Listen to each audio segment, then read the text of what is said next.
Hello everyone, welcome. आज हम class 9th mathematics का चैप्टर नंबर 2 पोलिनोमियल स्टार्ट करने जा रहे हैं। चैप्टर नंबर 1 हम इस चैप्टर की वीडियोस के बाद स्टार्ट करेंगे। हमारा सबसे पहले क्वेश्चन है, which of the following expressions are polynomials in one variable and which are not, state the reasons. हमारा फर्स्ट क्वेश्चन है 4x² प्लस -3x प्लस 7। अब इसमें x की हर वैल्यू की एक्सपोनेंट की पावर क्या आ रही है? पॉजिटिव आ रही है। यहाँ पे x की वैल्यू कितनी आ रही है? 2, x की वैल्यू कितनी आ रही है? 1, यहाँ पे x की वैल्यू कितनी आ रही है? 0। तो एक्सपोनेंट की पावर क्या आ रही है आपकी? Whole number. Therefore, the first equation is a polynomial in one variable. Similarly, second question है हमारे पास y² प्लस √2। यहाँ पे y की वैल्यू एक्सपोनेंट में क्या आ रही है? 2 आ रही है। तो ये भी 2 भी हमारा क्या है? एक होल नंबर है। तो therefore this number is also a polynomial.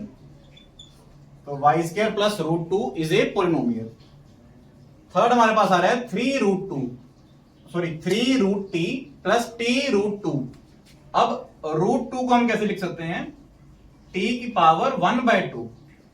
But 1/2 is not a whole number, 1/2 is a rational number. तो देयरफॉर t की पावर हमारी एक होल नंबर नहीं आ रही, which is a rational number. 1/2 is a rational number, therefore it is not a polynomial. इसका answer हमारे पास क्या आएगा? No, because 1/2 is not a polynomial. Last हमारे पास y प्लस 2y।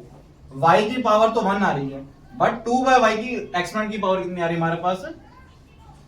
y की पावर -1/2।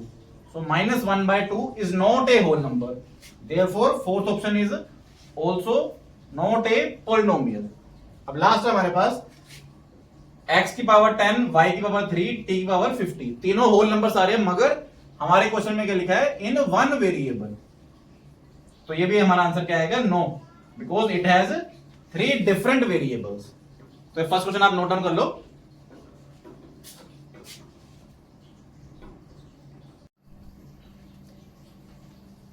सेकेंड क्वेश्चन है हमारे पास, write the coefficient of x² in each of the following.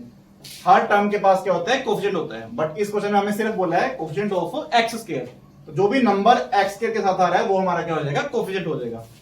First question में देखो x² के साथ कौन सा नंबर आ रहा है? +1। तो इसका आंसर आ जाएगा हमारे फर्स्ट क्वेश्चन का, the coefficient of 2 plus x² plus x is 1। Second question में क्या आ जाएगा? 2 माइनस x² प्लस x3। तो x² के साथ कौन सा नंबर आ रहा है? -1। ठीक है, इसको ध्यान देना, 1 नहीं आएगा। कितना आंसर आएगा हमारे पास? -1। थर्ड क्वेश्चन है π/2 x² प्लस x। तो x² के साथ कौन सा नंबर आ रहा है? π/2। तो इसका आंसर आ जाएगा हमारे पास π/2। अब लास्ट क्वेश्चन देखो क्या है हमारे पास? √2x - 1। अब हमें चाहिए कोफिशिएंट ऑफ x², बस। बट इसी क्वेश्चन में क्या है? x² वाली कोई टर्म नहीं आ रही, तो इसका हमारा आंसर कितना आ जाएगा? 0। ओके, नेक्स्ट क्वेश्चन है हमारे पास, give one example each of binomial of degree 35 and a monomial of degree 100। First part में क्या है? Binomial of degree 35। बाइनोमियल होता है जिसमें दो टर्म्स हो, बट डिग्री क्या होनी चाहिए हमारे पास? 35। तो इसे हम लिख सकते हैं 100x की पावर 35 प्लस 8x। ठीक है, या फिर सिंपली आप लिखो x की पावर 35 प्लस 8x, तब भी आपका आंसर करेक्ट है। नेक्स्ट है मोनोमियल ऑफ डिग्री 100। मोनोमियल होता है विच हैव वन टर्म। तो इसका आंसर आ जाएगा हमारे पास 8x की पावर 100, या सिंपली आप लिखो x की पावर 100, तब भी आपका आंसर क्या होगा? करेक्ट होगा। तो दोनों क्वेश्चन नोट डाउन कर लो।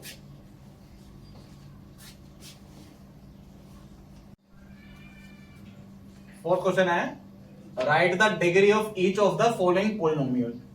डिग्री क्या होती है हमारे पास? Highest power. अब फर्स्ट क्वेश्चन में हमारी हाईएस्ट पावर क्या आ रही है? x की, x³ x² and x, that is 3। तो फर्स्ट क्वेश्चन में हमारी डिग्री कितनी आ जाएगी? 3। सेकंड क्वेश्चन में देखो हाईएस्ट पावर क्या आ रही है? तो y की हाईएस्ट पावर क्या आ रही है? 2। तो सेकंड क्वेश्चन में हमारा आंसर आ जाएगा 2। थर्ड क्वेश्चन में देखो t की पावर क्या है? 1।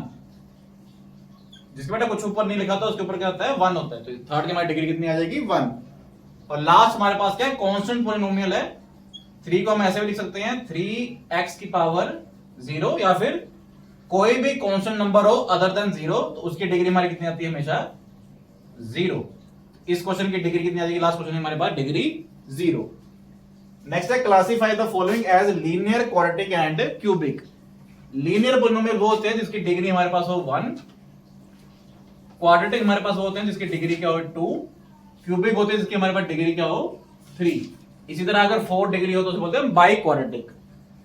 फर्स्ट क्वेश्चन है हमारे पास एक्स स्क्वायर प्लस एक्स, तो इस जगह हमारे पास डिग्री कितनी आ रही है 2, तो डिग्री अगर 2 आ रही है तो ये कौन सा पोलिनोमियल बन गया हमारे पास, क्वाड्रेटिक पोलिनोमियल। इसका सेकंड क्वेश्चन है x माइनस एक्स क्यूब, इस जगह हमारे पास डिग्री कितनी आ रही है 3, तो 3 डिग्री आ गई, मतलब हमारा पोलिनोमियल क्या हो गया, क्यूबिक पोलिनोमियल। इसी तरह नेक्स्ट आ रहा है हमारा y plus y square plus 4, इस जगह हमारे पास डिग्री कितनी आ रही है 2, तो डिग्री अगर 2 आ रही है तो ये हमारे पास क्या बन गया, quadratic polynomial, quadratic polynomial. Next है 1 प्लस एक्स, तो x की पावर क्या है 1, तो x की पावर 1 है तो ये क्या बन गया हमारे पास, linear polynomial, linear polynomial. Next question है हमारे पास 3t, तो t की पावर कितनी आ रही है 1, तो ये भी हमारे पास क्या बन गया, लीनियर पोलिनोमियल। इसमें टर्म्स कंसर्न नहीं होती हमारे पास, हमें सिर्फ क्या देखना होता है, हाईएस्ट पावर, ठीक है। नेक्स्ट है आर स्क्वायर, तो इसमें हाईएस्ट पावर क्या आ रही है 2, तो ये हमारे पास बन गया क्वाड्रेटिक। और लास्ट आना होगा 7x क्यूब, तो ये हमारे पास क्या बन गया फिर, क्यूबिक पोलिनोमियल। तो ये हमारी एक्सरसाइज 2.1 कंप्लीट हो गई है। क्वेश्चन नंबर 4 और 5 आप नोट डाउन कर लो। नेक्स्ट वीडियो हम करेंगे एक्सरसाइज 2.2 पे। Till then bye.